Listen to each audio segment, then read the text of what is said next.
Bonjour, je m'appelle Jean-Luc Christin. Je réalise cette petite vidéo à la demande de mon ami Damien Richard pour vous présenter la gouvernance cellulaire, dont je suis l'auteur d'origine.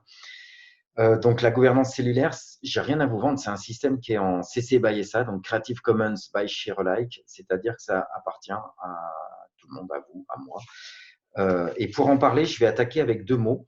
Je rapatrie deux mots, le mot emploi, le mot travail. Donc, emploi à donner employeur, travail à donner travailleur. L'employeur paye le travailleur pour réaliser un certain travail. Et ça nous donne un certain rapport au travail. Alors, je vais rapatrier un troisième mot qui est le mot œuvre. Et là, l'œuvre, c'est l'artiste, c'est l'œuvrier. Donc, l'œuvrier, ça a donné un mot qui est tombé en obsolescence. C'est un peu dommage, c'est l'ouvrier. Et l'ouvrier, c'est celui qui réalise son œuvre à sa manière, à la manière dont il l'imagine, dont il la rêve.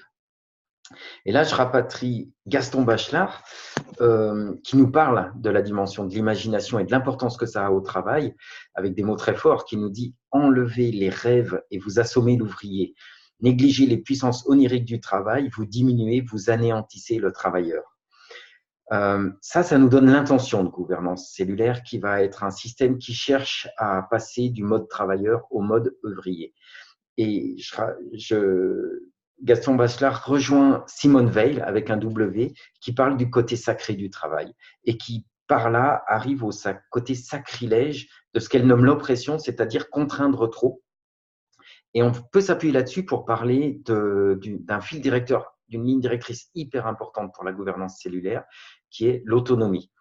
Donc l'autonomie, c'est quoi? C'est comment je décide moi-même de ma manière de me mouvoir dans un système de règles. Et l'autonomie vue par gouvernance cellulaire, ça va être ne pas contraindre qui que ce soit à quoi que ce soit. Et c'est pas évident parce qu'on ne va contraindre personne, pas même à faire ce à quoi ils se sont engagés. S'ils ne veulent pas faire le travail pour lequel ils se sont engagés, je ne vais contraindre personne à faire le travail pour lequel il est payé s'il ne veut pas le faire. Donc ça, à un moment donné, ça posera un souci au rôle employeur et on en parlera. Mais c'est vraiment ce qui nous tire en avant. Et on rejoint avec ça Marie Parker Follett, qui répondait à Taylor en lui disant « Mais votre système, c'est un système de power over. Je prends le pouvoir sur l'autre. » Et elle n'était pas fan de ça. Ce qu'elle voulait, c'était un power with, le pouvoir avec. Et gouvernance cellulaire, on est vraiment là-dedans, dans le pouvoir avec ou dans le pouvoir sans. Et donc, maintenant que je vous ai présenté l'esprit, on va rentrer dans, OK, mais alors comment on fait dans un collectif si on a quelque chose à produire?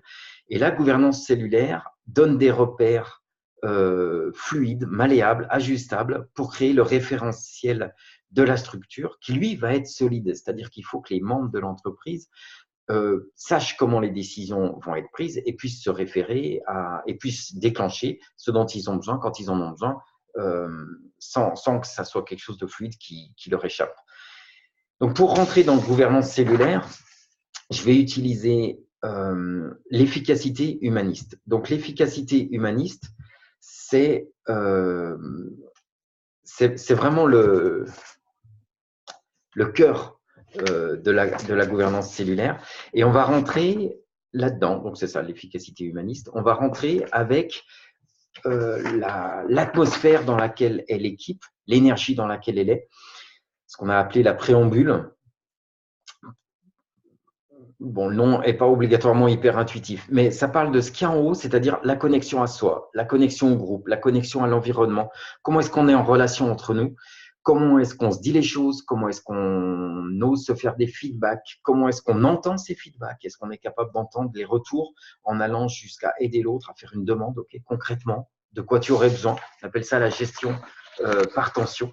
Et donc, cette capacité, cette compétence collective à entendre et à donner des feedbacks en allant jusqu'à se faire des demandes, ça va être dans ce qu'on a en haut.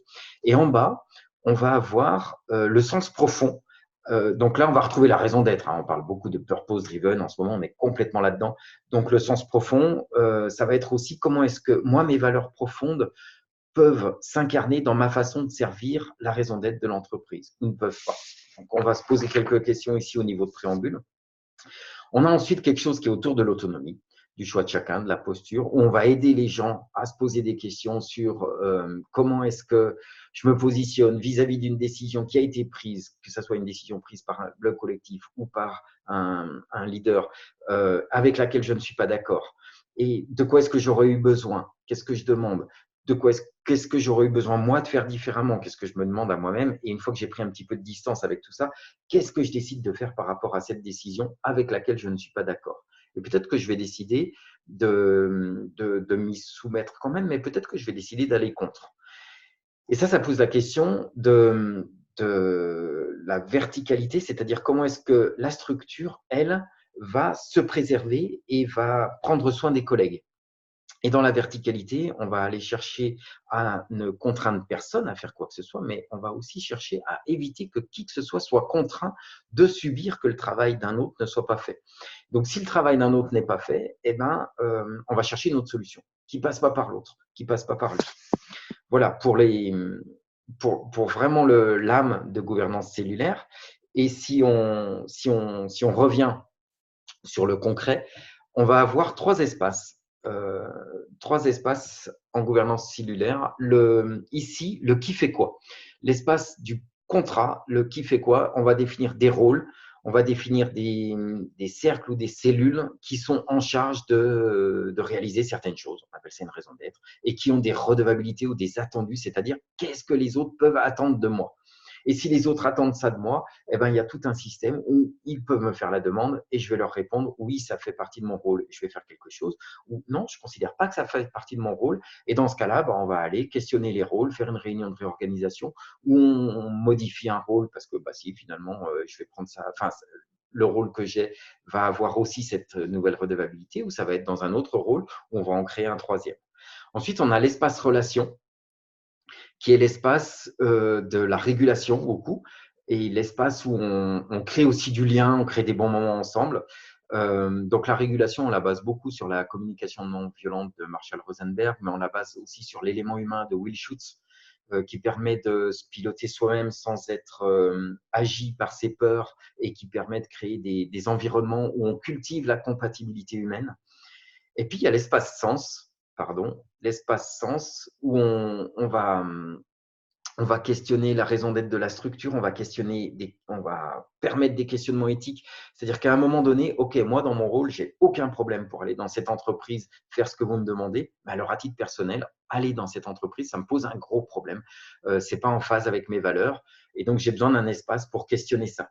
Et ça va être aussi un espace, l'espace sens, où on va questionner la raison d'être de l'entreprise. Tous les membres en gouvernance cellulaire peuvent proposer une évolution de la raison d'être et la structure doit leur apporter une réponse sous deux formes. Soit, OK, on va mettre en question notre raison d'être, on va la faire évoluer, voilà comment on va s'y prendre.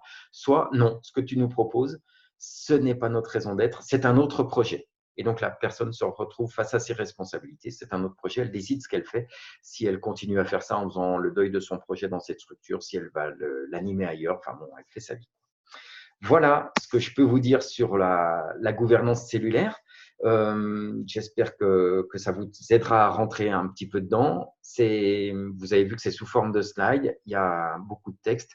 Et l'idée, c'est d'apporter des repères à chaque fois, de façon à ce que chacun n'ait pas à inventer le fil à couper le beurre quand on parle de coopération. Très bonne journée.